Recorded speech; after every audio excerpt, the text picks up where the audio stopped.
myself. So big. Make other girls go crazy.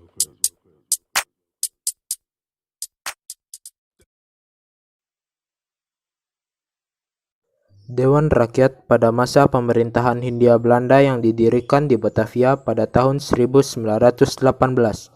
Dewan ini berperan sebagai badan penasihat yang berhak memberikan usul-usul kepada pemerintah Hindia Belanda. Dalam History of Nusantara, karangan Flake terdapat gambaran ringkas tentang Volksraad. Dewan Rakyat terdiri dari anggota-anggota yang dipilih dan diangkat oleh Gubernur Jenderal. Dewan Perwakilan Rakyat pada zaman pendudukan Belanda ini berhak mengeluarkan undang-undang dipicu oleh meletusnya Perang Dunia Pertama di Eropa pada Agustus 1914 yang membuat Belanda memerlukan milisi Bumi Putra. Budi Utomo, pegawai pemerintah, bahkan Belanda sendiri memandang perlu pembentukan Dewan Perwakilan Rakyat. Tanggal 16 Desember 1916, pembentukan Volksraad diajukan Menteri Tanah Jajahan Piet yang diterima oleh Parlemen Belanda. Diatur dalam Stadsblad van Nederlands Indie nomor 114 tahun 1916 dan telah disetujui Raja tanggal 30 Maret 1917. Badan ini mulai berlaku pada tanggal 1 Agustus 1917.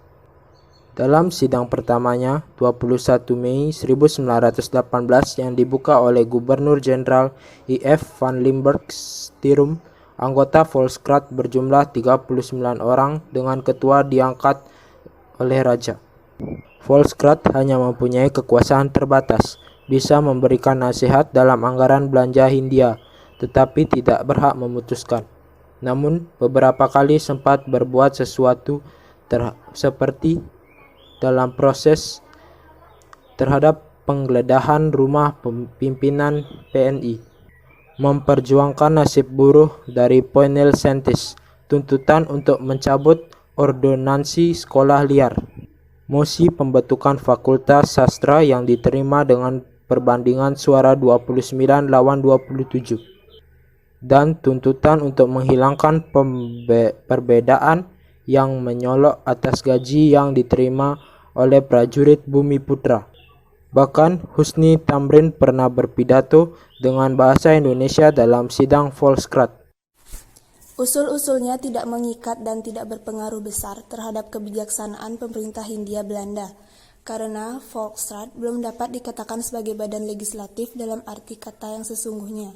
Latar belakang pembentukan Volksraad tidak bisa dipisahkan dari pecahnya PD1 tahun 1914.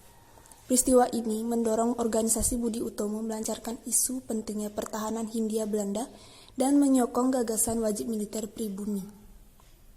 Mengingat adanya intervensi kekuatan asing terhadap Hindia Belanda. Sehubungan dengan itu, dirasakan penting pembentukan perwakilan rakyat atau Volksraad. Keberadaan Volksraad sendiri menimbulkan pro dan kontra di antara kaum pergerakan nasional. Mereka ada yang kooperasi, namun ada pula yang non-kooperasi.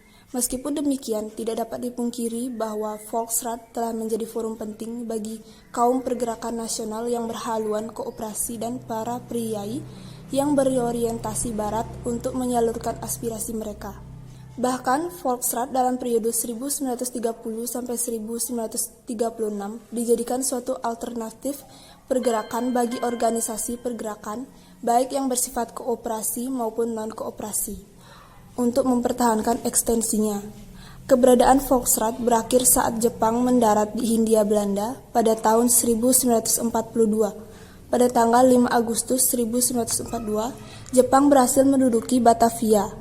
Pada tanggal 7 Maret 1942, Belanda menyerah tanpa syarat kepada Jepang di Kalijati, Jawa Barat.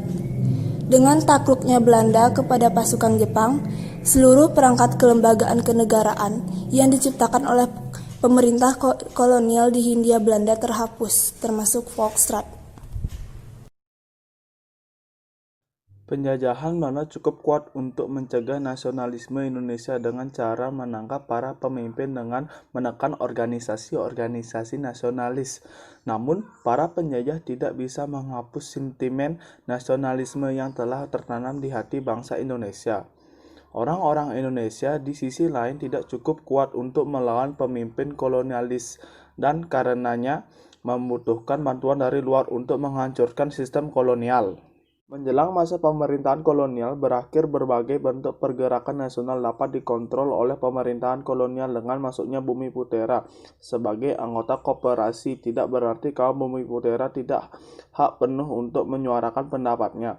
Walaupun tidak memberikan kesempatan kepada Bumiputera untuk berunding, setidaknya Volksguard sudah memberikan peluang para wakil India memberikan wawasan mereka tentang perlunya persatuan untuk melakukan gerakan nasional dalam melawan kolonialisme. Pada tahun 1930-an, pikir-pikiran asosiasi melahirkan kembali seperti yang disebut gerakan tubuh yang dilakukan oleh pegawai-pegawai kolonial yang progresif dan berusia muda. Hal tersebut tidak juga memperbaiki kemerosotan rencana-rencana pemerintahan kolonial sampai akhirnya Jepang datang. Pada Maret 1942, tentara Jepang dibakar semangatnya oleh keinginan akan minyak, menyediakan bantuan dengan menduduki Hindia Belanda. Walau pada awalnya disambut sebagai pembebasan oleh penduduk pribumi Indonesia, mereka segera mengalami kesengsaraan di bawah penjajahan Jepang seperti kekurangan makanan, pakaian, dan obat, beserta kerja paksa di bawah kondisi yang menyiksa. Kurangnya makanan terutama disebabkan oleh administrasi yang tidak kompeten, dan ini mengubahkan Jawa menjadi sebuah pulau penuh kelaparan. Orang-orang Indonesia bekerja sebagai buruh paksa atau romusa yang ditempatkan untuk bekerja dalam proyek-proyek konstruksi yang padat karya di Jawa. Walau Jepang mengambil alih Hindia Belanda, para pejabat Belanda ditempatkan dalam kamp-kamp tawanan dan digantikan dengan orang-orang Indonesia untuk mengerjakan tugas-tugas kepemerintahan. Tentara Jepang mendidik, melatih, dan mempersenjatai banyak kaum muda Indonesia dan memberikan suara politik kepada para pemimpin nasionalis. Ini memampukan para pemimpin nasionalis untuk mempersiapkan masa depan bangsa Indonesia yang merdeka.